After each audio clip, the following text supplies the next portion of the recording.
tardes a todos y todas. Muchas gracias por acompañarnos en este acto para acompañar a David Azpiazu, historiador y salense. Además, una de las personas que conoce mejor la historia del monasterio de Cornellana, porque ha trabajado mucho sobre ello. Y bueno, la verdad que es un lujo ver una sala llena para acompañar a David, para escucharlo, que seguramente les va a gustar y nos va a contar cosas muy interesantes. Así que gracias a todos y yo pues les dejo con David, que es el verdadero protagonista de esta tarde. Gracias.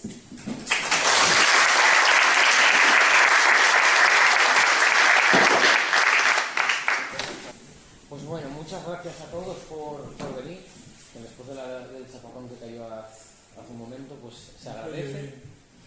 Y que muchas gracias a todos por venir después del chaparrón de hace un momento. Y bueno, no quería empezar sin acordarme, nos falta mucha gente en los últimos meses, y sobre todo aquí en Cornellana Toté, que compartía esta pasión por Cornellana que tengo yo, José Manuel de Cacareixo de Villamar, que debatimos mucho no solo de Cornellana, sino de muchas cosas de historia. Y luego nos faltó hace unas semanas Pinín, el alma mater del Centro Asturiano de Madrid y otro salense, en este caso de Las Pinas, del barrio de Riva, y que ya no pueden estar aquí con nosotros. En este caso, para mí es, con perdón de los directivos del Centro Asturiano de Madrid que hay por ahí, fueron muy especiales, pero está más todavía por coincidir Cornellana con el propio milenario. Además, ahora un escaso mes para cumplir estos 1000 años de vida. Me parece oportuno poner esta foto. Esto no es una foto, es una postal del año 60, de las que se coloreaban. Todavía se puede ver, digamos, ese Cornellana que seguramente a más de uno aquí, digamos, se acuerde todavía de cómo era. En nuestro caso, el monasterio de Cornellana es uno de los que mejor situados está. Para estos emplazamientos siempre se intenta buscar esa proximidad a lugares de influencia, lugares importantes, sobre todo con cruces de camino. En nuestro caso, en el mejor entorno. Tenemos un cruce perfecto de camino a los 4 puntos cardinales de la región.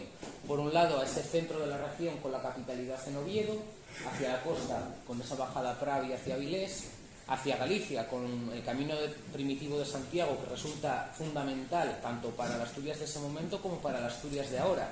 Y como no, una de las dos entradas históricas a Asturias, como es el Camino Real de la Mesa, que en este caso nos bajaría a la zona Quirós, Grao, hacia la zona del Fresno, bajando de Origa, San Marcelo, y bajar aquí a esta zona de Cornellana. Por eso os digo que es un lugar de libro. Por otro lado, tenemos todo lo necesario para subsistir. Daros cuenta que tenemos esas veigas fértiles que rodean el monasterio, 2 ríos que lo abrazan, que te puede servir de alimento, que a muchos les ha tocado comer esos salmones. Y por otro lado, los aprovechamientos de monte. Claro, no penséis en las masas arbóreas que tenemos hoy en día, sino que en ese momento son mucho mayores de las que podemos ver ahora. Aunque ahora estamos haciendo la inversa. El monte está ganando terreno al cultivo. Lo que os decía se simplifica con esta imagen que tiene escasos años. Además me gusta, entre comillas, aunque tengamos ahí algo bueno para la comunicación, pero que nos rompe esta veiga, la mejor de Asturias a mi modo de ver, ese puente, y es metafórico que unos 1000 años, bueno, algo más de 1000 años antes, metros más abajo, teníamos otro puente, el puente del Narcea, donde Nepociano y Ramiro combaten. Daros cuenta de eso, tenemos todo el caldo de cultivo perfecto para que ese monasterio, digamos, pueda desarrollarse. Lo decía Zoilo, el compañero que la semana pasada de la Asociación Clunibérica dio su ponencia. Ya no solo estamos hablando de uno de los principales monasterios de la región, sino que a nivel nacional es un monasterio muy potente. Las rentas, como decía Zoilo, y que me tocó a mí también estudiar en su momento, están equiparables a Sahagún, el gran monasterio que tenemos en el noroeste peninsular. Pero bueno, ¿cómo llegamos a esto? Simplemente un breve repaso para vernos. En el mapa refleja, centralizándolo en las excavaciones que se hicieron en la Campa de San Juan o en la Cobertoria, en la zona de Mallecina Ardesaldo, toda la zona alta del concejo de Salas, en este caso focalizada en los túmulos. Dentro de, digamos, de nuestra previsión del espacio, de nuestro moldear el paisaje que tenemos alrededor, el momento, digamos, principal es en esta época, en el Neolítico, estamos hablando de unos 5.000 años, en la que las sociedades que habitan esta zona comienzan a estacionarse, comienzan a quedarse quietos. ¿Qué pasa? Aparte de cambiar la economía, por ahí ya pasamos a, digamos, introducimos esa agricultura, la ganadería, nos estacionamos, empezamos a moldear el paisaje. ¿Qué nos queda de esas gentes? Aparte de algún instrumento, los enterramientos, como son esos dólmenes o esos túmulos. El concejo de Salas, como muchos otros en Asturias, está lleno de ellos. Asimismo, la Sierra Sollera la tenemos llena. Vamos hacia Mallecina, la Sierra de la Campa San Juan, pero luego, por ejemplo, todo el... no sé si se ve el ratón. Toda esta zona de aquí, tenemos un filón muy importante, obviamente todo sin excavar, porque siempre ha sido un patrimonio que no se ha trabajado en demasía. En nuestro caso, quedan esos túmulos que además tienen doble función. Por un lado, el lugar de enterramiento seguramente para gente importante de esa sociedad que habita la zona, y por otro lado, que aquí estoy yo. Es decir, que quien venga de fuera sepa que esa finca tiene dueño. Cuando compramos una finca, lo primero que hay que hacer es amuñonar. No vaya a ser que quiten metros. Eso en todos los pueblos siempre comenzó más de una guerra. Y en este caso, pues es un delimitador territorial muy potente. Por otro lado, otro momento fundamental y que cada vez tiene más presencia actualmente por las excavaciones que se están llevando a cabo y por ese redibujar la historia que hasta ahora se nos contaba, es el periodo de época romana. Asturias, hasta el siglo I después de Cristo, va a ser una de las canteras principales de minería. Asturias, la región de Trás-os-Montes de Galicia y Portugal, o la zona del Bierzo con las médulas a la cabeza, de donde los romanos van a sacar una gran cantidad de oro. Posteriormente esa producción se va a focalizar en los Balcanes.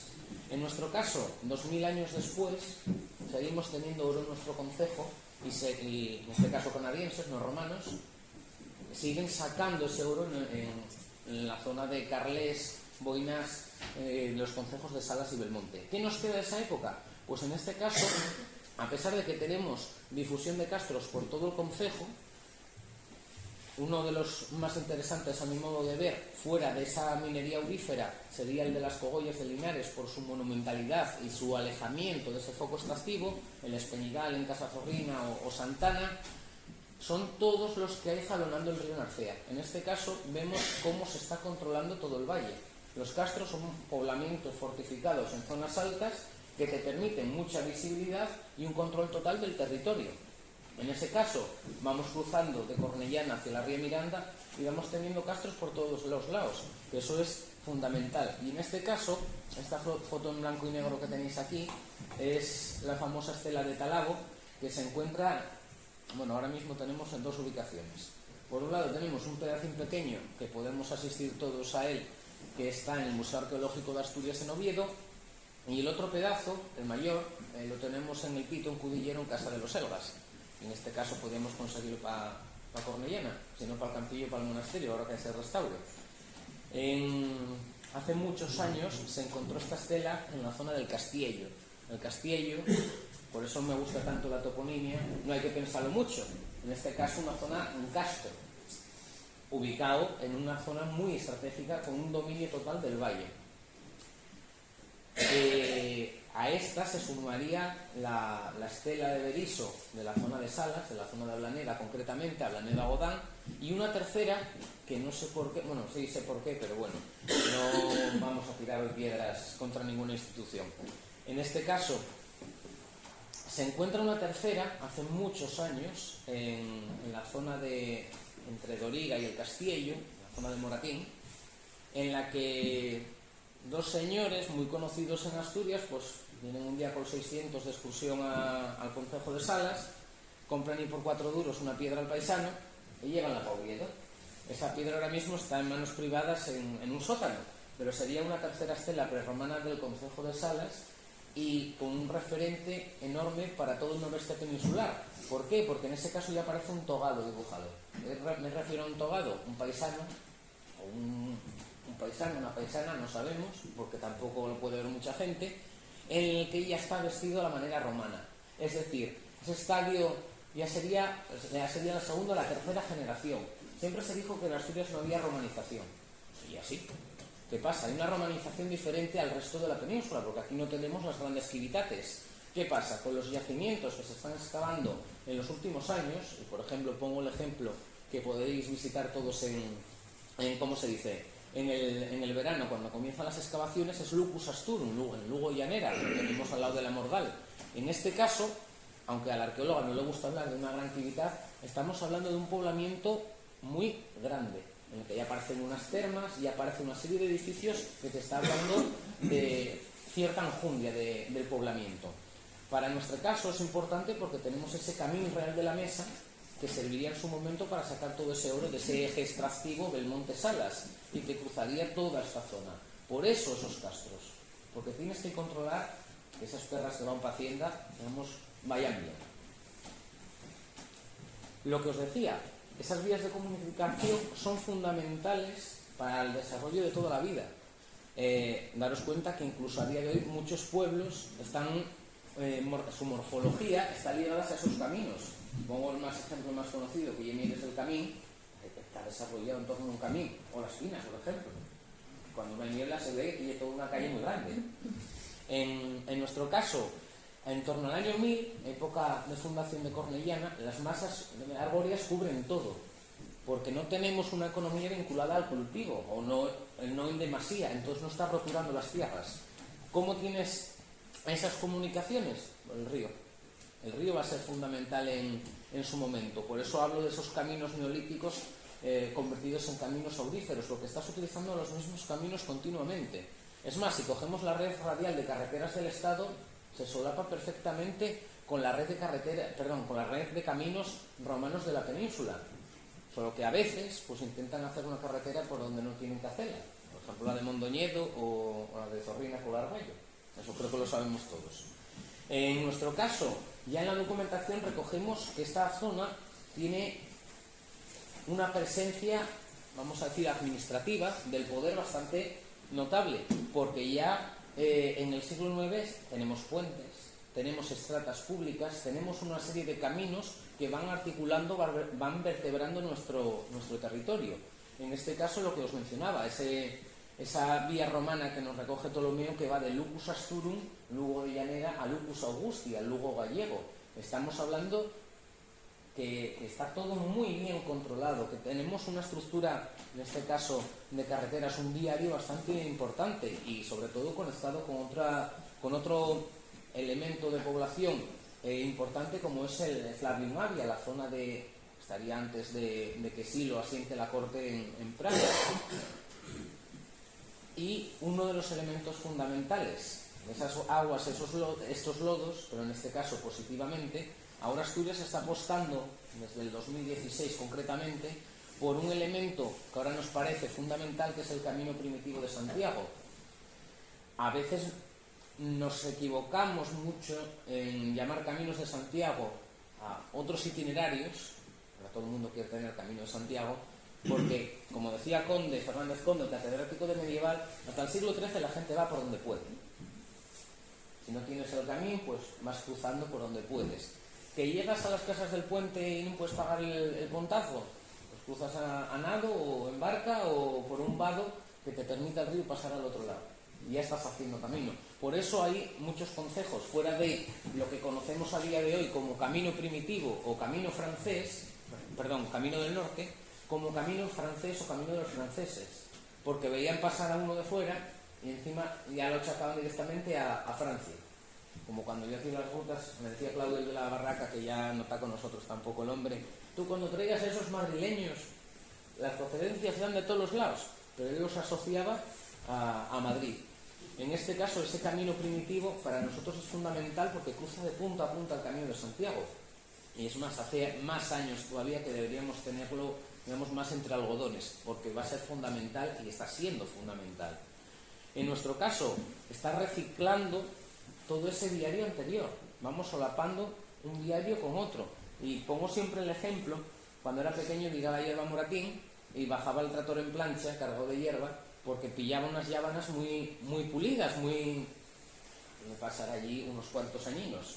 Eso era el camino real, el empedrado. O por ejemplo, me acuerdo haciendo el trabajo fin de máster por unos topónimos de la zona de Obanes, hablando con Pepe y Marta, pues el camino que va a Valdemouro, Valle de Mauro, me apareció en la documentación, sigue existiendo, y era un antiguo camino que bajaba de la zona de Obanes hacia Castañón de Belmonte, y ese camino sigue existiendo y sigue estando empedrado. Por eso muchas veces los caminos que tenemos en el pueblo, por donde pasaron las vacas durante las generaciones, esos caminos llevan ahí años. No es que los paisanos hay 40 años los hicieran, sino que son mucho anteriores. En este caso, por ejemplo, el camino de Perllao para ir a toda la zona, lo que hoy llamamos la senda del Salmón, ese camino ya estaba antes, porque nos habla en la documentación de un camino que va a Luerces y venir de Bárcena, y que va a Salas, es decir, ya te está hablando que aquí ya tenemos un cruce perfecto de caminos en el siglo IX. Y entrando en materia, Cornellana. Siempre me gusta empezar con el propio nombre. La toponimia me parece fundamental y cada vez se le está dando más valor porque nos refleja muy bien muchas realidades pasadas. Entonces, en este caso, incluso los nombres de las fincas son fundamentales, porque te dicen muchas veces incluso la propia actividad que hacían los paisanos o lo que plantaban en esa zona. En nuestro caso, Cornellana, siguiendo a Carmen Moves Navés, una profesora que tuvo la Universidad de Oviedo, las terminaciones en ana en Asturias derivan de un posesor, de un vilicus, es decir, un paisano que tiene una villa, una granja grande, vamos a decirlo así. Solo que el paisano viene a ser como la Preisler, es decir, no es solo la familia, tiene la familia con unos cuantos criados y unas cuantas dependencias. En nuestro caso, Cornellana derivaría de ese Cornelius, de ese primer terrateniente de esta zona que asienta una gran villa, seguramente muy grande, porque la zona lo pide, en este entorno. Yo siempre lo achaqué que debajo de estos muros estaría esa villa, pero ¿qué pasa? A mí ya no me tocó nada de pequeño, pero en Arcea cuando hincha, pues hombre, en este caso tenemos dos ríos que te pueden dar vida, pero te puede perjudicar mucho. Por ejemplo, en 1919 hubo unas riadas muy gordas que en este caso cubrió la iglesia. Me parece que llegó a la zona a la altura del altar. En ese momento ya estamos hablando de bastante agua. La del 59 no sé cómo afectó a la iglesia. A la Veiga, bastante. A las pruebas de las fotos me remito que todavía existen por ahí. En nuestro caso, seguramente, cada vez soy más partidario de que la zona de Sobrerribas sería donde estaría esa villa romana de Corneliana y aquí tuviesen estructuras de la propia villa, de la propia vila. ¿Por qué? La zona de Sobrerribas está en el alto. El monasterio siempre tuvo muchas propiedades en esa zona. Estás controlando todo lo que te pasa alrededor. Tienes los recursos al lado, pero por si acaso en Arcea Hincha un poco retirado. Si vemos Veranes o vemos otras villas romanas que tenemos por la zona, es muy factible que sea así. Estás controlando esos caminos. Enfrente tenemos esa bajada del Camino Real de la zona de Moratín, San Marcelo, Doriga. Estás controlándolo, la bajada Flavión Avia y esa entrada hacia la zona de la Ría Miranda. Por eso seguramente ese Cornelius asentó esa villa en esta zona. Esas dependencias seguramente en un momento se arruinaron, aunque en muchos casos se van reutilizando. Es muy típico el fetiche que tienen en esas épocas de asentar las iglesias justamente encima de las termas de las propias casas, de las propias vilas. Pongo el ejemplo de Santander de Gijón, en el propio centro de la ciudad, o en la propia villa romana de Veranes, que hasta 4 días, entre comillas, tenía la iglesia justamente encima de esas termas. En nuestro caso, la infanta Cristina, esta fundadora del monasterio de Cornellana en 1024, deja por escrito que funda Cornellana super las parietes antiguas, es decir, algún tipo de estructura existía aquí, algún tipo de estructura importante como para asentar ese monasterio encima. Estamos viendo a lo largo de la historia esas reutilizaciones de materiales, de lugares, porque son muy simbólicos. Por ejemplo, en época medieval aparecen mármoles de las racias que hacen los monarcas asturianos a territorio musulmán por muchos motivos. Uno, porque es un material preciado, te da, digamos, caché. Pero por otro lado, muchas veces es por ese fetiche de donde estaba eso, ahora estoy yo, o darle validez. Es decir, ¿por qué se crea la Catedral de Santiago en esta zona?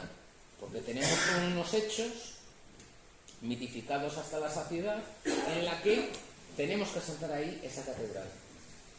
Ahí aparece algo y tenemos que sacralizar el espacio. Pongo siempre el ejemplo, por ejemplo, de la zona de la Cobertoria, de la zona de Mallecina. Se llama la Campa San Juan porque ya sentaron una capilla. Están sacralizando ese espacio anterior. Santana, en Zorrina, están sacralizando un espacio anterior. Véase un castro o incluso algo neolítico. En nuestro caso, estás captando ese espacio. Pero ¿qué pasa? Cuando Cristina funda esto, el 31 de mayo de 1024, no penséis en un monasterio como lo que tenemos todos ahora en la cabeza. Lo que está fundando es lo que se llama en historia un monasterio de propios o en régimen de herederos. ¿Por qué? No tenemos mayorazgo, no tenemos primogenitura. Entonces siempre digo que el minifundismo que tenemos en Asturias deriva porque tu vuelo tiene 7 fíos, parte todo entre 7, esos 7 van a tener otros tantos, entonces vuelves a partir, entonces las fincas acaban siendo tiras enanas. Por eso hay muchos matrimonios entre familia, porque así vuelves a juntar el pedazo que fue de casa. En nuestro caso, estos grandes matrimonios de la aristocracia lo que hacen es coger y donar todo su patrimonio, toda esa masa patrimonial a estas entidades que crean para poder salvaguardarlo, es decir, para conservarlo, para que no se vaya desdibujando. Pero ¿qué nos pasa con Cristina? Que la mujer hizo todo con muy buena voluntad, pero los herederos cogieron las tijeras y el que parte y reparte se lleva la mejor parte, como decían antes. Entonces, a la muerte de la infanta Cristina, las propiedades con las que dota Cornellana se van a partir en infinidad de trozos. En nuestro caso, daros cuenta, dota Cornellana, este sería, bueno, no lo veis simplemente por alto. Lo que hace, aparte de decir que ella funda Cornellana en este sitio, por lo que sea, nos dice las propiedades que le dona y el material.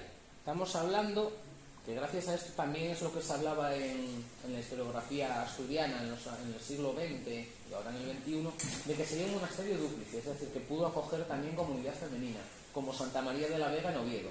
¿Por qué? Porque todo el ajuar litúrgico, es decir, todo lo que se utiliza en la misa, estaba duplicado.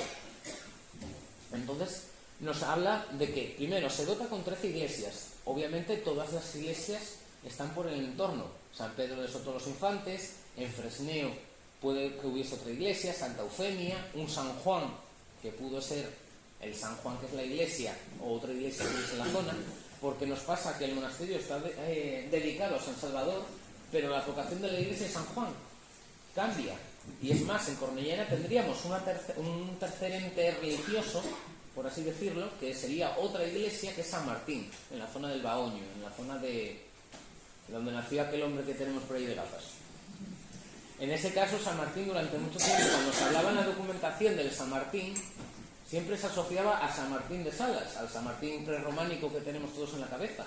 Pero, y es verdad que en la zona de la hidroeléctrica, ahí existió esa capilla o pequeña iglesia rural que en algún momento pues, se desacralizó o simplemente acabó su culto vinculándolo al monasterio de Cornellana y fue desapareciendo.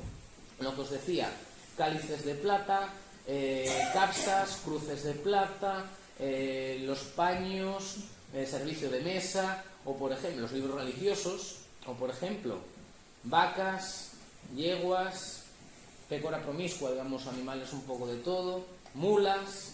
Luego te habla de los prados, de los pastos, de los pomares. Es curioso que a día de hoy todavía se conserva en un elemento que fue del monasterio de Cornellana la cabeza del fuso del Llagar. Claro, tenemos hidra en Asturias. Es más, la mención más antigua ya aparece en el monasterio de Obona hace unos cuantos siglos, de esa utilización de la manzana prensada para hacer sidra. Pero es que luego también tenemos estos centros monásticos haciendo vino. Si cogemos toda la zona esta del frente del monasterio, ahí tenemos el barrio de las Peñas, hay varias fincas debajo de la Yomba que se llaman las Viñas.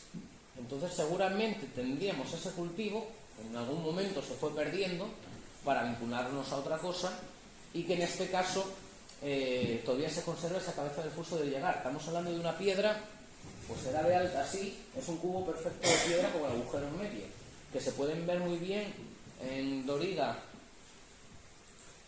en Doriga, al lado de la iglesia, hay un antiguo llagar que se ve ahora, que me parece que la tiene, y en el Museo del Pueblo de Asturias en Gijón también aparecen. ¿Por qué nos pasa también estos asentamientos en una zona muy buena, pero que puede ser perjudicial para el río? Porque en este entorno al año 1000 tenemos un cambio económico. Pasamos de ese poblamiento a una altura que tenemos de época de los castros.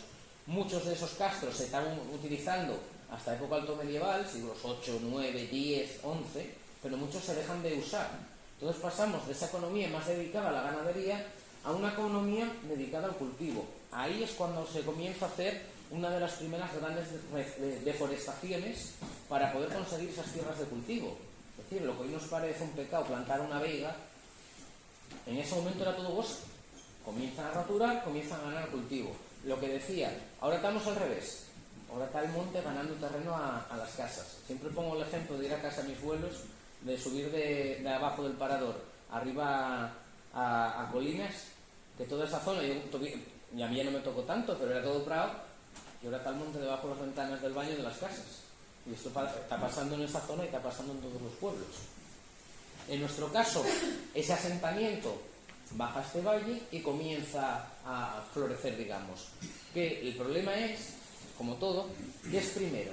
¿La villa o la iglesia? Es decir, asientan esta iglesia y crece el pueblo de Cornellana, o al revés. Hay gente asentada aquí y por eso se crea un monasterio o este ente religioso para, digamos, captar a toda esta gente. En nuestro caso, es otra de las menciones más... La mención más antigua para el concejo es la de la iglesia de Alaba de aquí de al lado. Pero, por ejemplo, la nuestra, ya en el siglo IX, se habla de esas carreteras en la villa de Cornellana. Es decir, ya tenemos un asentamiento, una tierra de Cornellana que ya tiene población.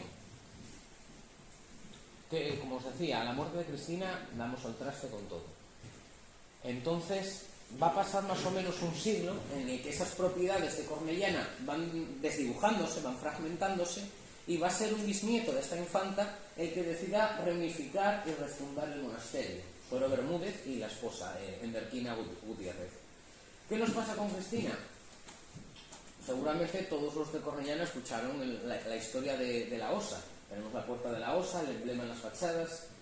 Dos versiones. Bueno, la versión oficial es que esa infanta Cristina, siendo una cría muy pequeña, está siendo atendida por la criada en una pumarada, viene un oso, rapta a la nena cuando la criada marcha a cortejar, y el único, bueno, hay un empleado de la familia que decide cruzar a nado el Narcea y rescatar a la nena.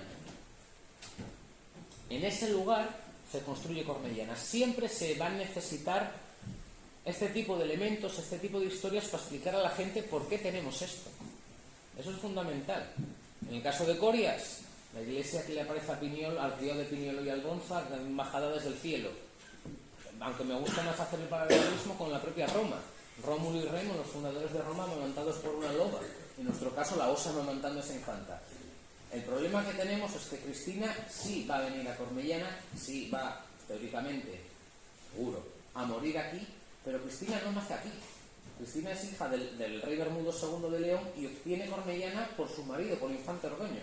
Entonces, ella ya no la pudo raptar la osa. La otra versión era la popular, la que contaba mi abuelo cuando yo era pequeño, que era lo mismo, pero vinculado a la casa de Doriga. En este caso, claro, otro elemento de poder bastante notable en la zona, que al final va a acabar pegando esas mordidas al poder del monasterio de Cornellana. Por eso, digamos, el coto de Cornellana va, posteriormente ya os lo diré, a desaparecer. Por un lado la Pola de Salas y por otro esas mordidas nobles, en el que una criada del palacio de Doriga está atendiendo al neno en la pumarada, marcha a cortejar, viene la osa, rapta al neno y descubren a la osa amamantando al neno en un claro. Por eso se hace Cornellana y por eso ese logo, ese lema y ese símbolo que tenemos del monasterio es el oso. En nuestro caso tenemos varias fechas importantes para el siglo XII.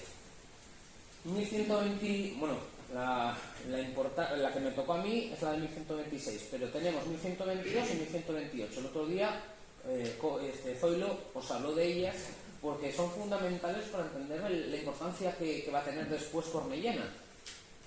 En 1122 tenemos a este Suero y Enderquina haciendo donación de Cornellana y de todas las propiedades a la gran abadía borgoñona de Cluny, francesa. ¿Qué pasa? Coincide con esa expansión de Cluny por la península ibérica. Entonces sería lógico que esas grandes familias del territorio, sobre todo castellano-leonés, comienzan a donar propiedades por la salvación de sus almas. El problema es que en 1128 tenemos donación y todo de lo mismo, pero en este caso a la Catedral de Oviedo. ¿Qué nos pasa? Que durante mucho tiempo se pensó que esa segunda donación era falsa. Asturias tiene un problema para la época medieval, y es que tenemos un obispo en el siglo XII llamado Pelayo, que cuando no tiene papeles se los inventa. Estoy hablándolo muy sencillo, pero mucha de la documentación hasta el siglo XII, el obispo quería asegurarse la mitra, que la mitra quedase en Oviedo, que Oviedo fuese obispado, entonces maquilló un poco los papeles. Y es un problema muy gordo cuando hacemos estas investigaciones.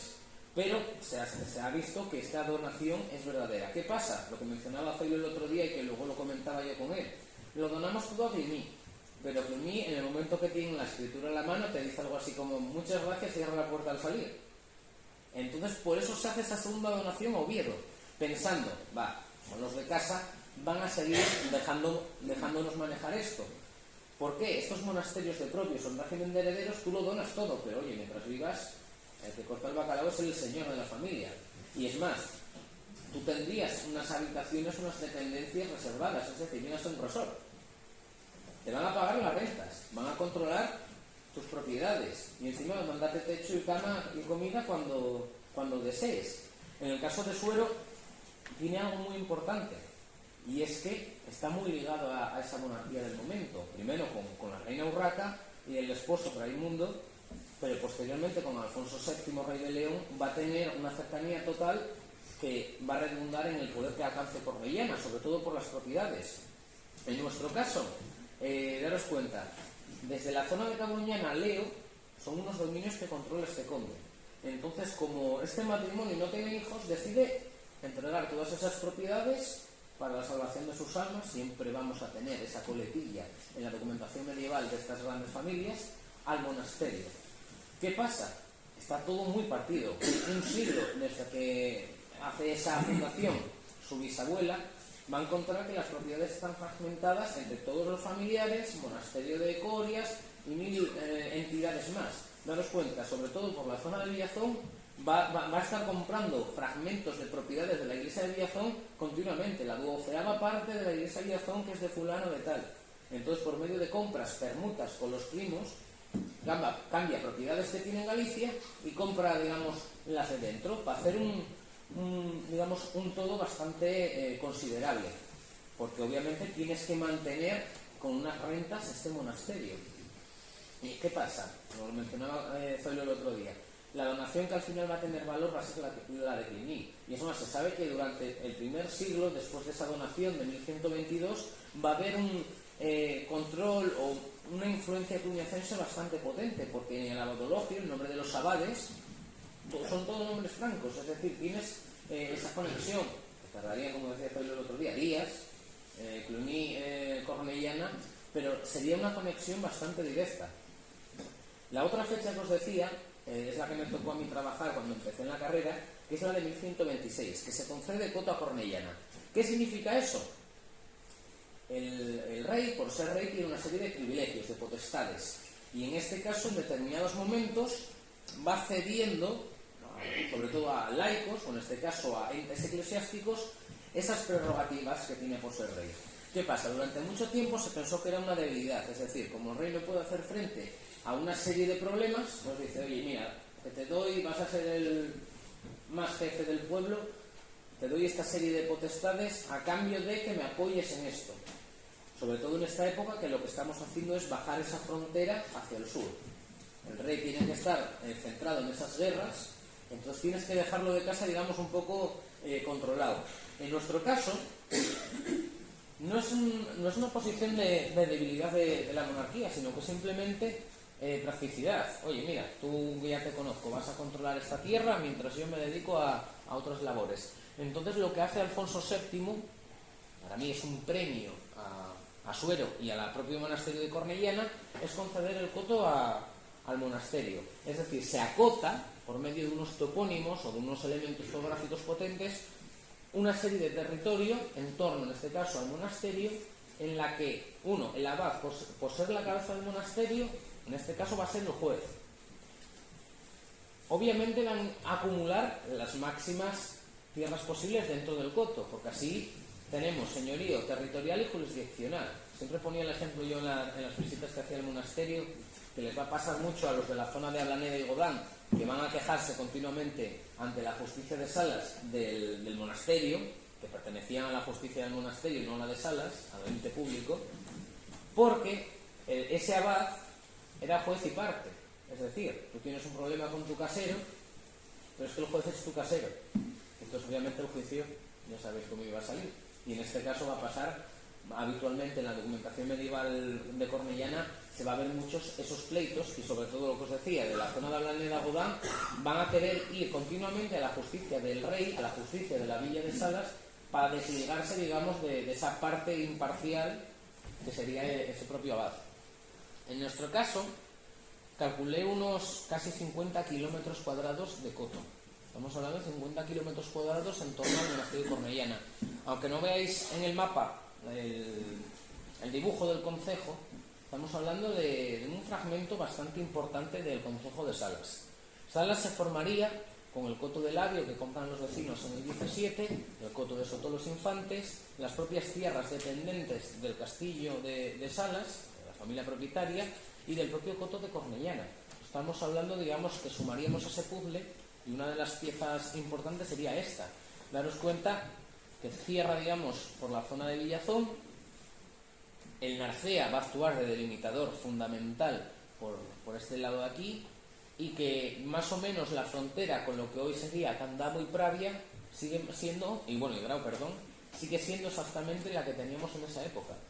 ¿Qué se hace en esa donación? Aparte de marcar ese coto, se le dan las atribuciones jurisdiccionales, es decir, ese abad puede ser juez dentro de ese territorio. No solo va a controlar lo que pase dentro de su iglesia, sino que en ese territorio lo que diga él va a misa, nunca mejor dicho. Se va a aplicar la justicia que imponga el monasterio. Se va a pagar las calumnias, como pongo aquí en el PowerPoint, de las calumnias, violencia o asesinato. Es decir, cuando cometas eso, lo pagas al monasterio. Y no puede entrar el personero real, es decir, les dan, digamos, un poco de cancha para rescatar, digamos, esos impuestos. Las penas de hasta 5 sólidos, en este caso, digamos, sería la moneda. ¿Qué pasa? Durante toda la historia, lo que van a perseguir tanto este monasterio como todos, es que los reyes vayan confirmando esos privilegios y los vayan aumentando. Necesitamos, digamos, salvaguardarlo. Por eso Cornellana tenía una biblioteca potente. ¿Qué pasa? Ahora mismo los papeles están repartidos por media España y parte del extranjero. Tenemos documentación de Cornellana en la Biblioteca Nacional Francesa, en Oviedo, obviamente, en Madrid, en San Payo de Antaltares, en Galicia, y si no me equivoco, en Nueva York también hay documentación. Señor, por lo visto, que vino a comprar papel al peso antes, 30, 40 años, cuando había gente que le gustaba estas cosas antiguas, pues, oye, ponme 250 gramos de pergamino. Y dentro de todos los papeles que se llevó, pues había documentación de Cornellana. San Payo de Antaltares es más lógico, sobre todo por las desamortizaciones, que esos peregrinos cogieran documentación, escaparon por patas a un monasterio similar al suyo y se llevasen esa documentación allí. Y lo que os decía, van a considerar eso. En este caso vamos a tener confirmaciones de los privilegios que tiene Cornellana, tanto por Pedro I, Fernando IV, Enrique II, y lo que se ha perdido, pero se menciona en la documentación, es un documento de concesión de coto anterior al de Alfonso VII, que sería el de su madre, el de Urraca. Aquí señalo esos topónimos. Yo lo que discutí en el TFG es que en vez de 22 topónimos serían 24. ¿Qué problema tenemos con esto? 1. El documento está hecho en León por un paisano, creo yo, de León, en el siglo XII, digamos, latinizando los topónimos que le dice otro señor que seguramente no tuviese vinculación con la zona. Entonces, a veces puede llevarte a callejones sin salida. Y otros lo que te está representando es cosas de la zona. En nuestro caso, hay algunos que se reconocen fácil, pero otros que tardé mucho tiempo en ubicar. Y hay dos que eso directamente ya no... Una fuente en clausum, que lo puedes traducir como una fuente cerrada, pues si la fuente está cerrada en el 12, encontrarla en el 21, pues igual es un poco complicado. Pero es verdad que por donde me coincide, puede haber ubicaciones. O por ejemplo, el otro topónimo que no encontré es un... no lo tengo. Perila Azoreira. Es muy típico en la documentación asturiana esas azoredas, zoredas, zuredas, que normalmente eran zonas despejadas para cazar con halcón o con azor, otro tipo de ave. Bueno, es lo mismo. En este caso me coincide por la zona del Ani, entonces seguramente se perdió, o sea, puede incluso pasar en la microtoponimia que apareciese ahí.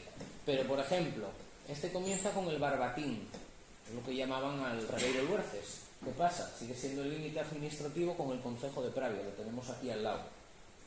Peraveleiras, tenemos encima por la zona de las Mesales el Pico La Viera y el arroyo Avieras, que baja hacia el Orís. ¿O para dónde nos baja? O baja para el Barbadís. En este caso van cerrando, así se ve, por esta zona de aquí, lo que hoy es el límite con Pravia. Fervencia sigue siendo una fuente en la zona de Espineo, es decir, se sigue manteniendo. El Monte Lampeiro, pues cualquiera que pase hacia la zona Villazón, uno de los primeros argallos, de los primeros, ¿cómo se llama ahora en las UTEs? Bypass que se hicieron en la autovía del Cantábrico, esta que se abre en el 2009, es el de Villampero, que está argallando todo el monte. Y bueno, eso ya lo sabéis todos. En nuestro caso, se mantiene muy bien. Monte Lampeiro, tenemos un barrio de Villazón que sigue llamándose Villampero, Monte Lampeiro. Y enfrente otro de los topónimos que es Monte Acutum, que en este caso, bueno, además ves el monte y enseguida sabes por qué lo llamaron así. Quiero decir, eran muy prácticos a la hora de denominar las cosas. Veiga de Bárcena, simplemente os voy a mencionar alguno para que veáis que algunos fueron fácil ubicarlos. Por ejemplo, la Ila Toba, pues este coincide en la zona de San Justo, enfrente de San Justo hay un Pico La Toba, pero puede ser muy típico en otras zonas. El Badún de Requeixo, ya tenemos el pueblo, seguramente en esa zona existiese un vado que en determinadas épocas del año permitiese cruzar el Narcea sin necesidad de chalana, entonces era un punto estratégico. O por ejemplo, que no dice el nombre exactamente, pero lo asocio a eso, el Cordal Santi Stefani. El Cordal Santi Stefani no deja de ser la Sierra Sollera, que acaba bajando hacia San Esteban de Doriga, que es uno de los límites en ese momento, sigue siendo límite ahora con Pravia, perdón, con Gandamo y con Grao. O por ejemplo, el que más discutí, el Ilan Roborigan, una profesora de la que agradezco beber mucho en la documentación, porque hizo la colección diplomática de Cornellana, la Galena Preto en Trialgo, pero que lo discutí, el Roborigan que lo asociaba a la Rodriga, me parecía que era una zona muy llana, teniendo el Narcea además delante, como para marcar el coto. Ese Roborigan seguramente venga de la Rebollada, coincide justamente en esa línea que marcaría ese Cordal Santi Stefani. El Roborigan podría derivar de esos Robulum, que son los robles, y no deja de ser curioso que en asturiano sigamos diciendo rebollus a los robles jóvenes. Entonces, tienes una conexión lingüística bastante potente. O por ejemplo, después de meses buscando topónimos, había otro que se me escapaba, que era Perila Perela, en esta zona de aquí. Hasta que un día hablando con mi padre, se acordó que contaba a mi abuela que iban de pequeños a la hierba al campo La Parriella. Entonces, son zonas que siguieron conservando esos nombres. Es decir, la realidad es que vivimos nosotros ahora, que vivieron nuestros abuelos, tienen mucho más tiempo. Se lo decía por la mañana a la chavala de la Nueva España, el campo hasta ahora, hasta que se mecanizó tanto, y se hicieron, bueno, se están haciendo tarde mal y nunca las concentraciones parcelarias, era la mejor salvaguarda de toda esta época. ¿Por qué? Hasta la época de mi abuelo trabajaba el campo igual que uno de Cornellana hace 1000 años. Es decir, tenía 2 bueyes, un arao detrás, y con eso lo librabas todo el año. Bueno, en este caso librabas todo el año. Pero por eso se han conservado esas tradiciones, se han conservado esas formas y esos usos y costumbres. Y muchas de las cosas que hacíamos, a mí ya me tocaron menos, pero mucho antes en el campo en Asturias, son tradiciones que llevan funcionando durante siglos. Y en este caso, bueno, los topónimos nos reflejan eso. La Fontaine de Bodo que es donde cierra el coto del monasterio en la zona de San Justo, pues hay gente en San Justo que tiene fincas que se llaman las fincas de Bodo, que teóricamente la iglesia de San Justo estaban ahí antiguamente y que nació un manantial y la iglesia se vino a pique y la subieron para el pueblo. Eso es muy típico. Esos traslados de iglesias en Salas, por ejemplo, se traslada a la de Ciana. San Vicente de Ciana no estaba en la Ciana, estaba en el cuartel de la Guardia Civil, bueno, un poco más arriba, en Pando. ¿Qué pasa? Cuenta la gente mayor que la trasladaron por unas pestes. Eso no sabemos constatarlo, pero esa iglesia fue movida piedra a piedra por algún motivo de un valle a otro. Ya no estamos haciendo, digamos, reubicarla o moverla un poco. Y en nuestro caso eso. Esos dos topónimos no aparecieron, pero los otros fueron apareciendo dentro de la cartografía que tenemos ahora, del propio habla, porque muchas veces la cartografía te pone unos nombres que no son los reales. O no son los reales o se han castellanizado demasiado, porque normalmente la gente de la zona llama de una determinada forma a esas zonas. ¿Qué nos pasa con Cornellana? Con ese impulso que hace Suero, con esas donaciones a Crimea, Oviedo y con esa concesión de coto, vamos a tener un crecimiento bastante notable. ¿Qué pasa? Tú cuando tienes dinero, inviertes en casa y lo que vas a hacer es aumentar. Y eso es lo que va a hacer Cornellana. Reedificar el monasterio continuamente, porque hay dinero, hay unas rentas muy potentes. Daros cuenta, las propiedades de Cornellana abarcan de aquí a León. En León tenía posadas y tenía una serie de propiedades que daban unas rentas potentes. ¿Pero qué van a hacer los monjes? Intentar venderlo de fuera y comprar dentro. Uno, por practicidad. Pero bueno, ya cada vez que tenías que ir a cobrar la renta Camín de León, pues ya perdías tiempo. Mejor cobrarlo en casa. Y dos, por lo que os decía, si juntamos señorío territorial y señorío jurisdiccional, son los putos jefes, hablando en plata, con perdón. ¿Por qué? Porque controlas todas las vertientes del poder en esta zona. Es más, es curioso que la forma de posesión de la tierra no ha cambiado nada en los últimos 1000 años. Es decir, antiguamente eran prestameros, eran arrendatarios del monasterio Cornellana, de la casa de Doriga o de un ente potente. Hasta hace, ¿qué? 2000, 2001, habían toda la zona, siempre pongo el ejemplo, toda la zona de la Rodriga, de la Vega y demás, ahí no había fincas de la gente, salvo la parte de abajo. Era todo, primero, bueno, de unos particulares, pero anteriormente del Marqués del Cerro del Águila y seguramente anteriormente del monasterio de Cornellana, que se fue perpetuando, digamos, esas propiedades de unos a otros. ¿Qué nos pasa con Cornellana? Que va a tener un problema. A 7 kilómetros tienes otro poder muy potente que te va a ir pegando pequeñas mordidas. En este caso, a partir del siglo XIII, se concede la Carta Puebla, que la tenemos perdida, a la Pola de Salas. Salas tenían el nombre de Pola. Fue perdiendo por practicidad, por lo que fuese, y en nuestro caso, eso va a perjudicar a Cornellana, porque claro, tienes dos poderes, tienes dos ríos, das uno caramelos y el otro no. Pues va a haber tortas, y en este caso va a haber una pelea continua, uno por los propios habitantes del coto, por ese tema de la justicia, y otro por el propio crecimiento de estos dos entes. ¿Qué pasa? Al final acaba esa villa de Salas, esa vida munícipe, va a acabar comiendo lo que es el coto de Cornellana, con los otros que os mencionaba. ¿Qué nos pasa en el 14? Pues en esa época se habla de las malfetrias de Cornellana. Los monjes, la verdad, que estaban un poco, como decían antes, despendolados. Es decir, tenían fíos viviendo con ellos en el monasterio, luego tenían las barraganas a las queridas por aquí, por Cornellana, robaban a los peregrinos. Entonces nos llega a la microbetense un hombre con Gutiérrez de Toledo que decide reordenar la vida del clero asturiano. En este caso pasa a Cornellana, pero pasaba a más sitios, ¿eh? No penséis que yo solo aquí. Y en nuestro caso se reordena y dice, no, mira, sois monjes, aquí lo que tenéis que hacer, hora de colaborar, que es lo que se tiene que hacer en nuestros sitios. Entonces se reordena. En el siglo XVI es cuando pasamos a depender de esa congregación benedictina de Valladolid, que coincide con esa reconstrucción de las fachadas, y por eso tenemos el escudo de la orden benedictina en la fachada de la iglesia. Pero en época moderna vamos perdiendo un poco de poder. En nuestro caso, ¿cómo se dice? Cornellana va a quedar circunscrito a lo que hoy es la parroquia. Ese coto fue, digamos, perdiendo, tanto por la nobleza como por la villa, pequeños fragmentos hasta quedar más o menos en siglos XVII, XVIII, XIX, en lo que es la parroquia actualmente. Y va a tener dos momentos muy perjudiciales. En este caso para todo el patrimonio español, pero en nuestro caso bastante. Por un lado, la francesada, las invasiones napoleónicas, utilizan el monasterio como cuadra, como caballeriza, roban obviamente lo que pueden y incendian. Y por otro, las desamortizaciones, Mendizábal y Madó.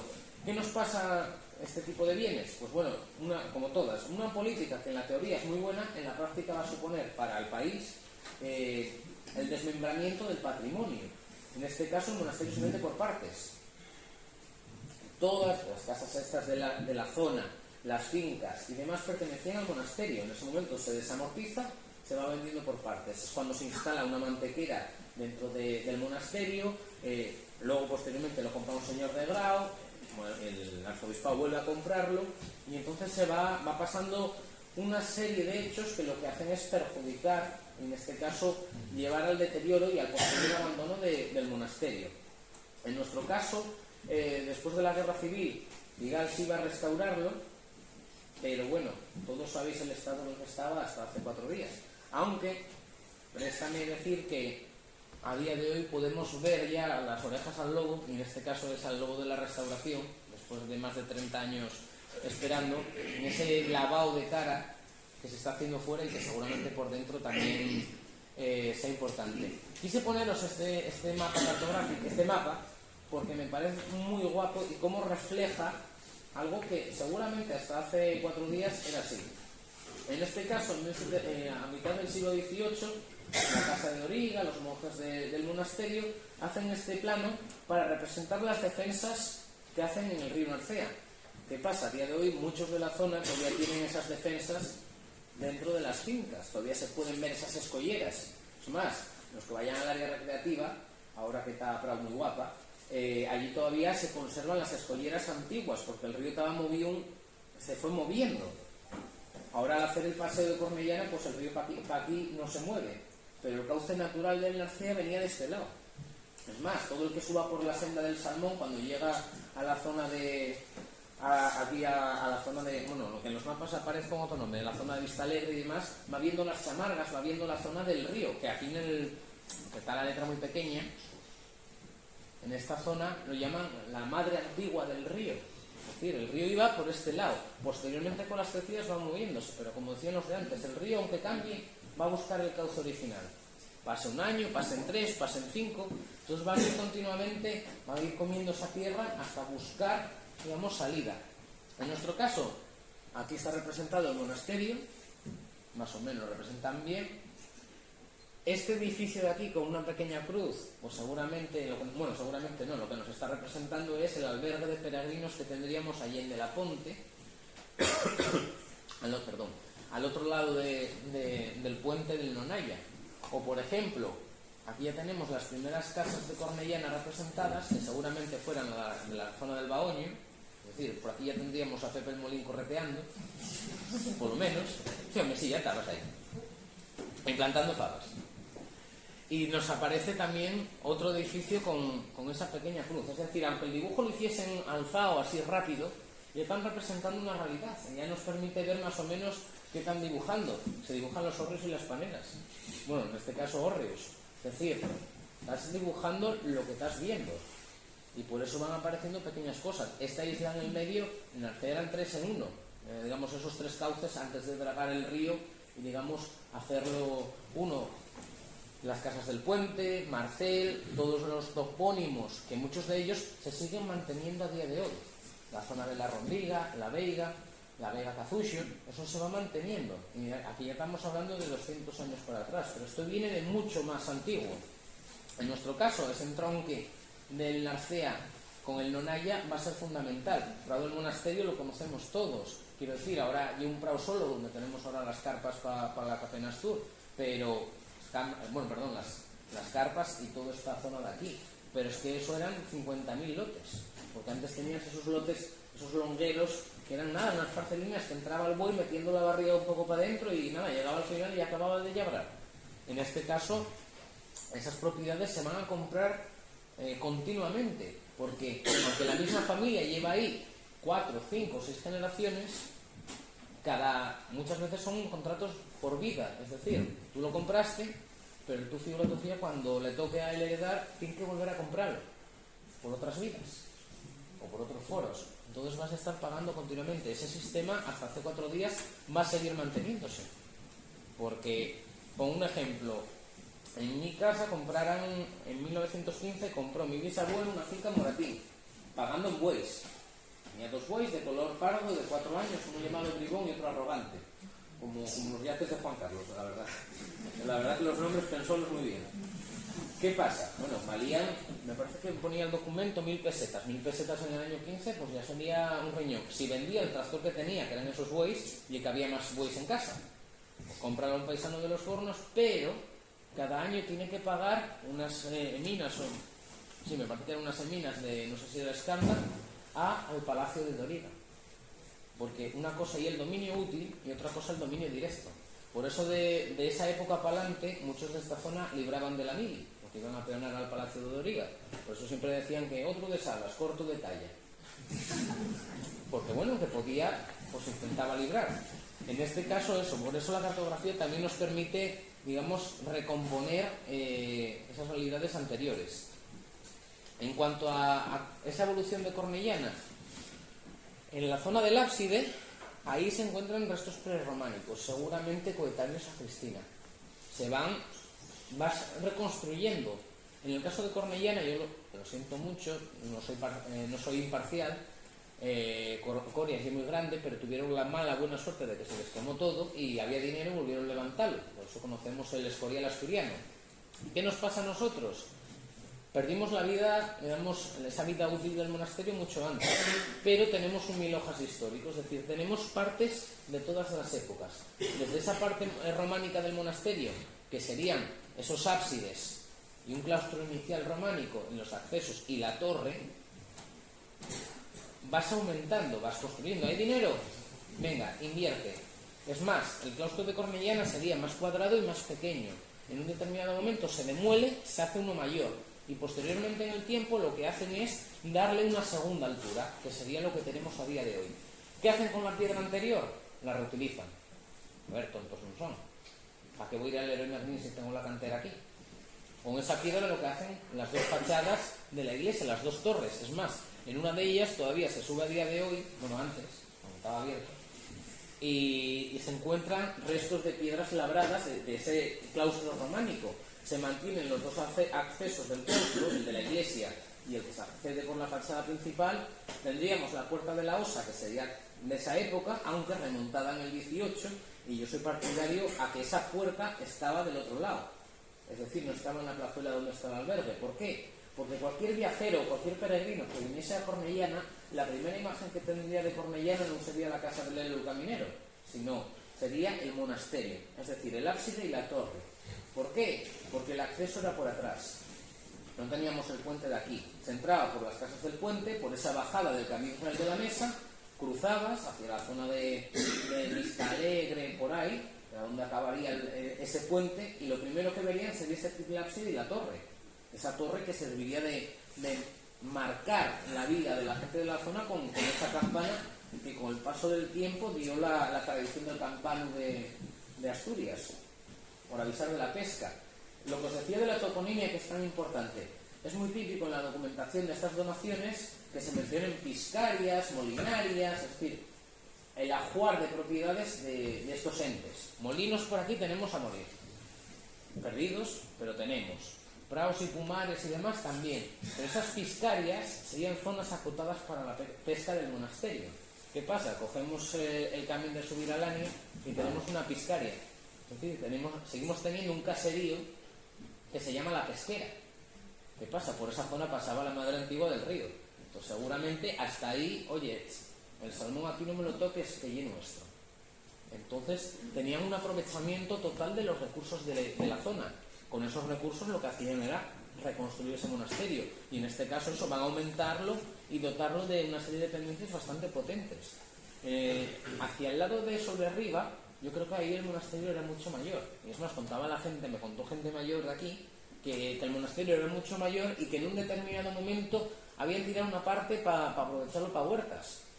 Y es verdad que la fachada que da a la parte trasera, hacia la carretera de Sobrerriba, son todo puerta-ventana, puerta-ventana, puerta-ventana, o hacia la otra plazuela se ve la pared estucada, es decir, ahí seguramente el edificio era mayor, y encima por esa esquina estaría presidido por una torre que se habla de los palacios de Don Suero, la zona reservada del monasterio para la familia propietaria inicialmente. Daros cuenta eso, articulado en torno al claustro, sería donde harían la vida esos monjes. Además, os decía antes lo de la biblioteca, porque Jovellanos en los viajes por Asturias, cuando para aquí en Cornellana, dice que tiene una señora biblioteca, con una cajonería de madera noble, separada de la pared para evitar digamos, la humedad, para proteger esa documentación. Entonces, es un lugar relevante.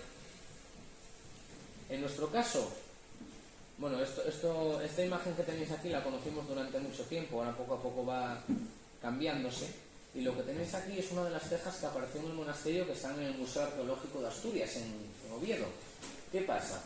Yo me acuerdo de pequeño que contaba a mi abuelo, y pensaba que el paisano estaba loco, porque decía que entre la Peña el Cuervo, el Cuervo y la Peña la Señora, que ahí había unas argollas, unos norais de amarrar barcos. Estamos a 40 kilómetros casi del mar. ¿Qué barcos va a haber aquí? ¿Qué pasa? Empecé mi historia y vas hilando cosas. Esta zona de aquí llaman el Campo el Barco. ¿Por qué será? Hasta Pravia, hasta Riberas más bien, concretamente, se sigue aplicando, si no me equivoco, ley de costas, por la entrada del agua del mar. Que es curioso, no es la Confederación Hidrográfica del Cantábrico. De aquí para arriba entras en la ría Miranda, cuando normalmente las rías son la entrada del mar en la tierra.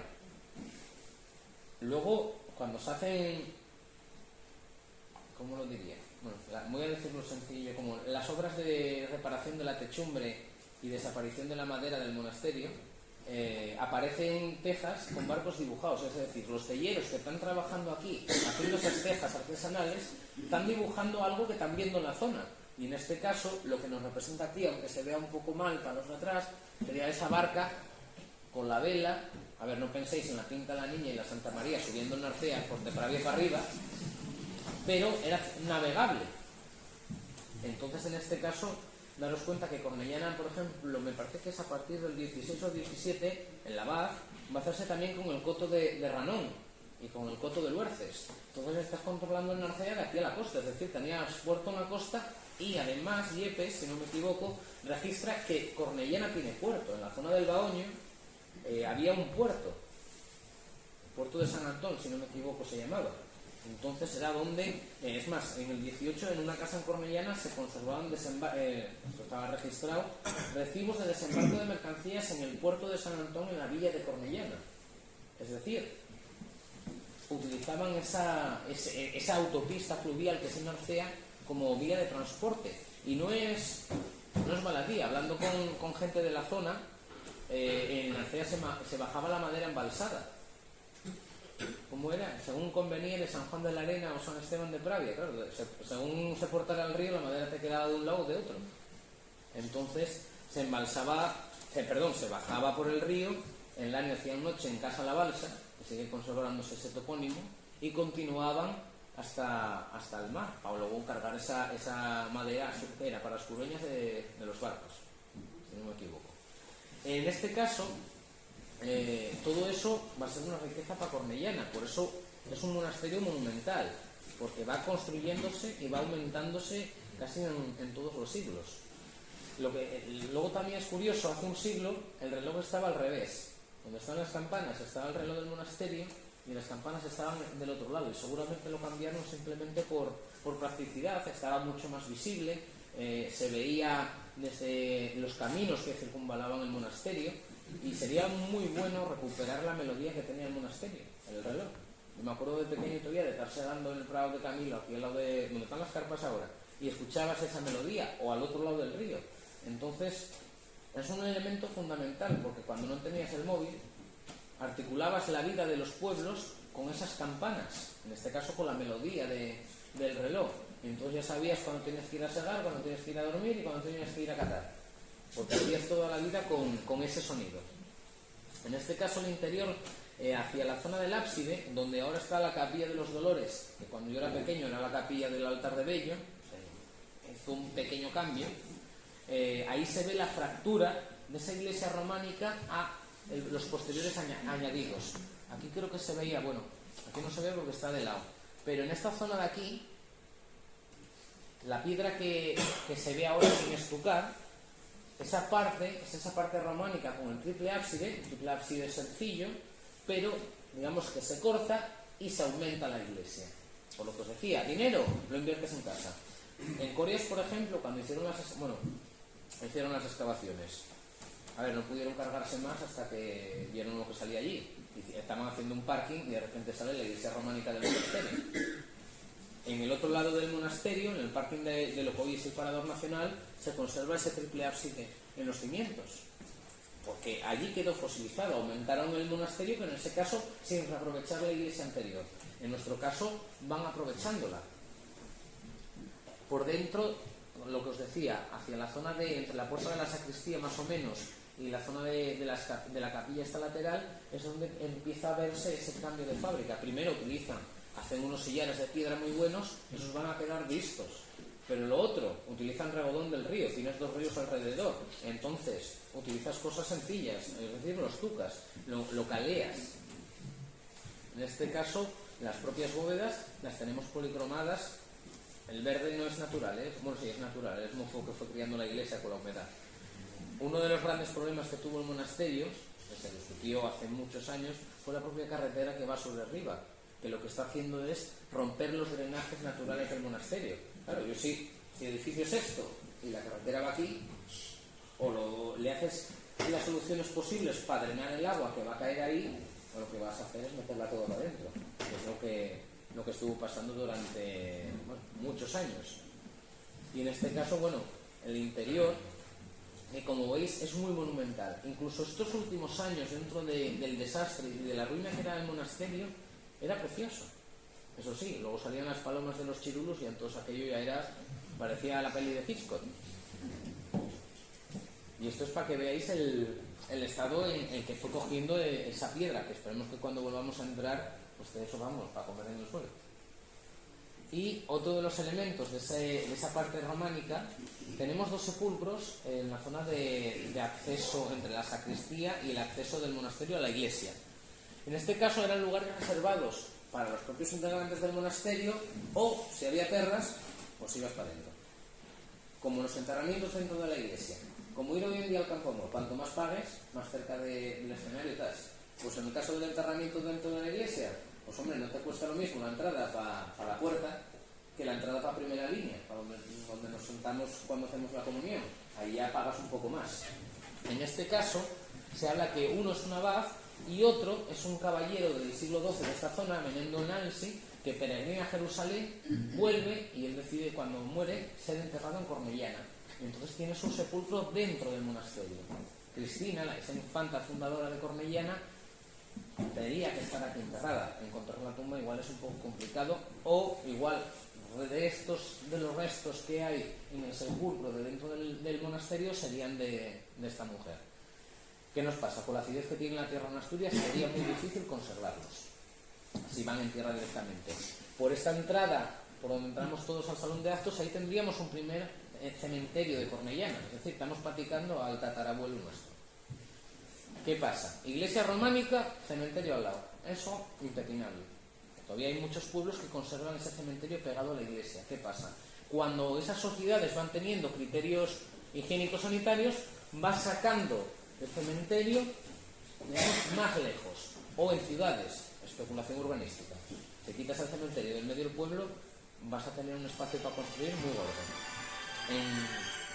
En nuestro caso, de esa zona del monasterio se saca al cruce de Vistalegre con Sobrerriba, todavía se conservan los muros de acceso y la puerta, y luego en el año 69, en los años 60, se inaugura el cementerio que tenemos ahora en Cornellana. Pero en estos tenemos esos sepulcros. Es más, en una casa a unos kilómetros de aquí aparecieron 2 leones de estos empotrados en una puerta. ¿Qué pasa? Si estás pasando todos los días por una zona en ruinas y hay una piedra que te gusta mucho, acabas llevándola para casa. Y en este caso, pues alguien gustó y llevó los leones para casa. Y no era yo, Antón. Ya estás riéndote y no era yo. ¿Qué pasa? Fueron a vender la casa y donaron esos bienes al cementerio, al monasterio.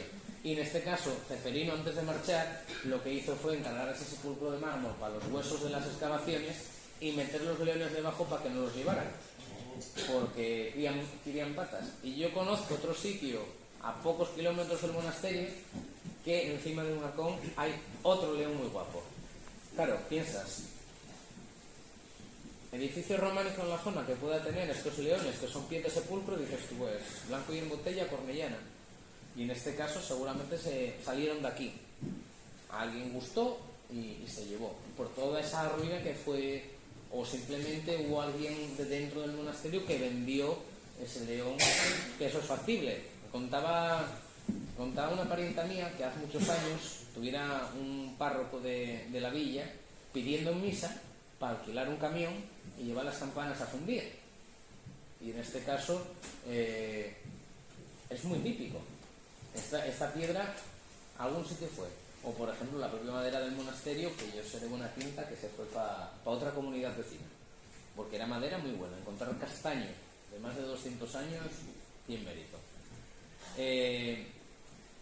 Algo fundamental, como os decía, es toda esa tierra que nos envuelve. Entonces quería acabar la conferencia simplemente mostrando un reflejo que tocó a mucha gente de hace relativamente poco tiempo, que pueden derivar de toda esa posesión que tuvo el monasterio de Cornellana. Es decir, este trabajo lo hice el año pasado para una conferencia en Madrid, y es el parcelario en este caso de la Vega La Rodriga. Entonces, daros cuenta, a mí ya me tocaron menos fincas, pero estamos hablando de más de 500 fincas. Son tirinas muy pequeñas.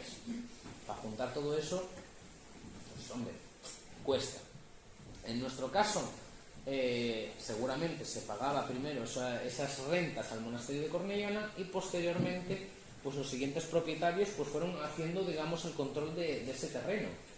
Pero eso hasta hace 4 días. Es decir, en el 2001 nadie tenía propiedades en esta zona. Para arriba o para abajo, sí. En la zona de la Veiga por abajo sí había propietarios. En la zona de los Girones, para arriba, entre la Rodriga y las Casas del Puente, sí había propietarios. Pero aquí en la Veiga no, eran todo arrendatarios. Entonces, en este caso, se ve todavía esa difusión del parcelario, que son todo longueros, es decir, tierras muy finas. ¿Por qué? Estás trabajando con el buey. Entonces el buey lo que quería es trabajar recto. Entonces aprovechas, por eso llamamos Girones, porque son tierras muy alargadas. Y yo creo que en casi todos los pueblos de esta zona del río Narcea siempre tienes algún topónimo de alguna finca que ya es Girón, de fulano de tal o de fulano de cual, pero tienes esos topónimos. No solo esta toponimia es buena, en la documentación, por ejemplo, me estoy acordando ahora que nos sirve para rastrear, digamos, cosas del día a día. Estoy acordándome, en el siglo XIII hay un documento de Villamar, del barrio La Campa, en el que unos paisanos le piden permiso al monasterio de Cornellana para elevar una casa, y entonces el monasterio se lo concede y les dice cómo tiene que ser la casa, es decir, que no esté a una altura, los materiales que tienen que emplear y que si van a aumentarla que tienen que pedir permiso. Entonces eso va a ser muy... vas dibujando, digamos, ese paisaje y ese paisanaje de esas épocas. Y en este caso, hasta hace 4 días, la realidad que teníamos aquí era esa. Bueno, aquí se ve peor, uno, por la propia calidad de la foto, de la fotocopia. Una fotocopia de hace más de 20 años, pues es lo que era. Y esto que veis aquí en negro, nada, no le hagáis caso, era uno de esos sueños de algún ingeniero de hacer una salida de la autopista de Cornellana por medio de la Veiga, por un puente con rotonda y seguramente con una turborotonda, porque les gusta mucho. Y en este caso, la Veiga ya partida en dos por esa carretera Pravia, la carretera nueva. El camino antiguo, el camino medieval, seguramente iba solapado por esa carretera vieja de la Pravia, saliendo de la gasolinera Cornellana, y que luego posteriormente queda simplemente para uso de los pueblos al abrir toda esta por el centro. Claro, aquí estamos hablando, esto ya dicho por un profe mío de la universidad, de una de las mejores vegas de Asturias. Estamos hablando de unos 50 kilómetros, de unos 50 hectáreas de terreno, que lo más alto que hay una topinera, y todo perfecto. Entonces, en este caso, se va a aprovechar el espacio al máximo. Y creo que ya hablé demasiado, no sé cuánto me excedí. Bueno, muchas gracias y cualquier pregunta que tengáis, disparad.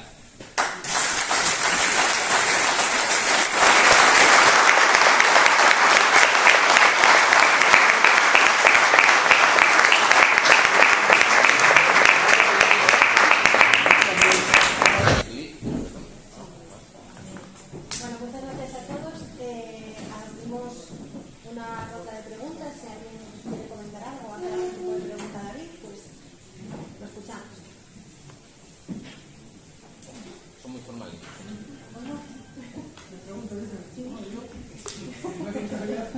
Primero felicitar a David por una exposición fantástica que aporta muchísima información, no solamente la que aporta, sino la que se contiene y conoce.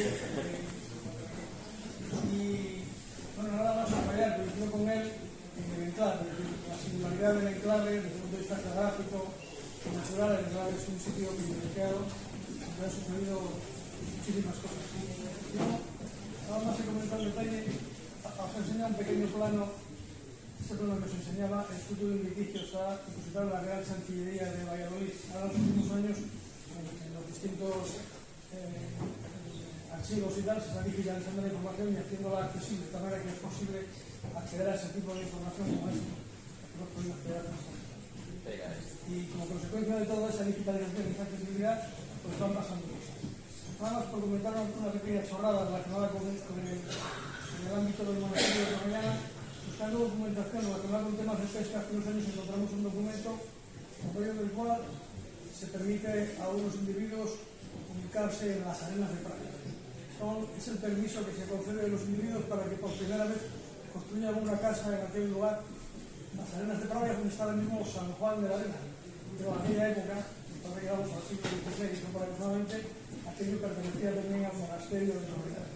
Se establecen unos cánones y unos tributos que tienen que ver también con la explotación del lugar. Y transcurrido un cierto tiempo, San Juan de la Arena se llama San Juan de la Arena y la vocación es la misma que la que tenía el monasterio. Tiene que ver con la relación que este contenido monasterio ha tenido con lugares y con ámbitos tan peculiares como este que nos ocupa, ¿no? Y bueno, no quiero enrollarme todo mucho, porque hay un montón de clavos apasionantes en los estudios que ha hecho. Hay un montón de cosas más que nos queda todavía por desvelar. Es decir, el espacio es un espacio mágico y a mí me parece que el nombre de la puerta del occidente para la comunidad es más que pertinente.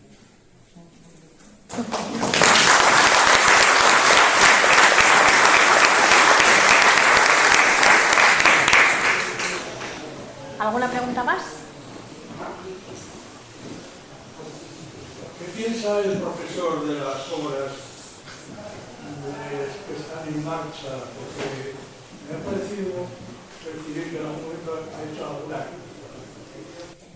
Las actuales, creo que bien. Todavía no he visto el interior. Las anteriores, creo que muchos de los que están aquí sentados saben la opinión. ¿Qué quieres, que me moje? Una vergüenza. Hay que agradecer que tenemos techo, pero el precio pagado, es decir, las obras de techo de Cornellana se hicieron tarde, mal y nunca. Es decir, se esperó al último momento que teníamos unos boquetes en el tejado enormes. Obviamente se gastó más dinero público de lo que se hubiera gastado si se hubiese hecho antes, cuando se empezó a sacar noticias de pues ha concedido para subvención, para ayuda, para restaurar. Luego, no es una restauración. Si no hay un restaurador detrás, entonces yo se lo explicaba a los nenos cuando venían a hacerme visitas a salas, que la época de ir al barbero para operarse pasó hace muchos años. Ahora vas al cirujano, estudió eso. Pues para restaurar llamas a un restaurador. Y luego se hizo por medio de una baja temeraria. Eso, hombre, de lo que se tiene que gastar, gastas menos, de algún lado tienes que recortar. Teóricamente, la ley de patrimonio del Principado de Asturias estipula que tienes que emplear los materiales empleados anteriormente. Tú a un horrio no le puedes meter canalones, no le puedes meter puntas. Hay una serie de elementos que no puedes hacer. Por ejemplo, estoy poniendo un elemento patrimonial que tenemos singular en Asturias. ¿Por qué aquí se metió hormigón, pino laminado y ladrillo? porque una torre románica como es la del monasterio de Cornellana, con la techumbre que tiene a la vista, pues hombre, cielo. Entonces, hombre, sí, vale, tenemos tejado, se acabaron con los problemas de goteras, bueno, goteras no, entraba el agua directamente. Es decir, yo tengo oído Ceferino decir de cuando tenía más agua dentro de casa que fuera del monasterio. Pero esas cosas son las que se deberían controlar. La madera tuvo... ¿Cuántos meses estuvo aquí en el Campillo? 6, 7. Había medio año. Un buen día desapareció. Esa madera yo sé que se reutilizó, vamos a decirlo así. Es decir, alguien ganó. Madera de castaño con esa antigüedad, madera de castaño de más de 60 años es muy difícil conseguir. Pues imagínate una viga de 5, 6, 7 metros de castaño y que te sana como un coral. ¿Por qué te sana como un coral aunque por fuera te picada? Porque se secaba bien y se hacía un proceso que permitía que esa madera aguantase casi eternamente. Entonces ahí es la crítica mía, que la he dicho muchas veces, así que por eso digo que mucha gente sabe lo que pienso de esa obra. El problema que tenemos ahora, lo hablaba por la mañana con los chicos de la TPA y del comercio de la Nueva España, es el futuro. Es decir, vale, hacemos la restauración y luego ¿qué? Es el problema que tuvo Asturias, el madreñismo. Es decir, hacemos museos dedicados hasta la de la gota de agua. Es que llueve mucho aquí. Ahora voy a hacer perdón por meterlo con la espina. No. Voy a hacer el museo de la niebla en la espina, porque 364 días tienen niebla. Bueno, y un poco de agua. ¿Vale? Hago un edificio, costó 50.000 euros, pero ni le doy contenido, ni le doy durabilidad. Es decir, ¿vale? Va a estar 2 años medianamente abierto, pero luego ni contrato personal, ni le doy contenido, ni le doy esa durabilidad. ¿Cuántos centros de interpretación, museos y demás hay cerrados por Asturias? Bueno, por Asturias y por fuera de Asturias. Pues en ese caso, eso hay que tenerlo en cuenta. Otro, la propiedad. El tema de la propiedad, llámame lo que quieras, pero antes de acabar de hacer la obra yo prefería tener el papel en la mano. Amigos, lo que quieras, pero la vaca por lo que vale. Porque se está invirtiendo una cantidad de dinero público muy grande. Y eso lo digo con el tema del uso. Esa gran hospedería o dedicarlo a la hostelería ya es mi opinión. Cada uno tiene la suya. Es la solución menos mala de las malas. Te cargas a la sociedad. Es decir, no podemos usarlo todos. A no ser que vengas a comer si hay restaurante o a dormir, tú vas a verlo por fuera, sacas una foto y marchas otra vez para casa. Entonces, en su momento, por ejemplo, con el tema de la hospedería se pudo hacer. Es decir, ¿por qué mangas un edificio de ladrillo y fierro en una de las plazuelas del monasterio cuando te sale en el BOE el entorno delimitado y protegido del monasterio, en el que tú, si tienes fincas alrededor, no puedes construir, y haces eso? Y tienes el continente perfecto, el restaurado, te quedaba el mejor albergue del camino primitivo de Santiago. Entonces, lo hablaba concretamente con la periodista de la Nueva España, lo mejor, vincularlo eso a la sociedad, y tenemos un patrimonio de la hostia, sin utilizar tanto Asturias como en este caso Concejo de Salas. En los museos se expone una miseria de las piezas que se ven por el público. ¿Por qué no haces un convenio con el Museo Arqueológico de Asturias y montas algo aquí? Estás en un cruce perfecto de caminos, gente vas a tener. Es decir, Corea, por ejemplo, cuando se abrió como parador nacional, solo se iba a abrir en temporadas. A ver, estás lejos de todo. Aquí tienes esa comunicación perfecta. Oviedo, Gijón, Avilés, aeropuerto. Cualquier cosa que se haga iba a ser éxito, o va a ser éxito. El problema es hacerla y cómo hacerla. Entonces, hombre, yo por eso soy muy crítico con el tema de dedicarlo a la hostelería. Porque es eso, te cargas. Es decir, lo estamos pagando todos, ya no por el tema de pagarlo todo, porque es un patrimonio que tendría que estar accesible para todo el mundo. Es decir, que tú vinieses a Cornellana y pudieses entrar en el monasterio, vieses la historia que tiene este lugar y pudieses, digamos, complementar todo eso con todo lo que tienes alrededor.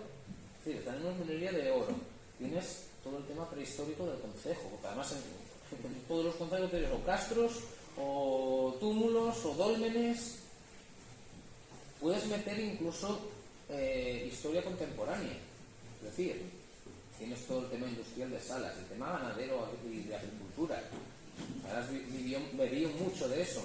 Tienes el tema, por ejemplo, de los secaderos de tabaco de toda la zona de la zona del Lania.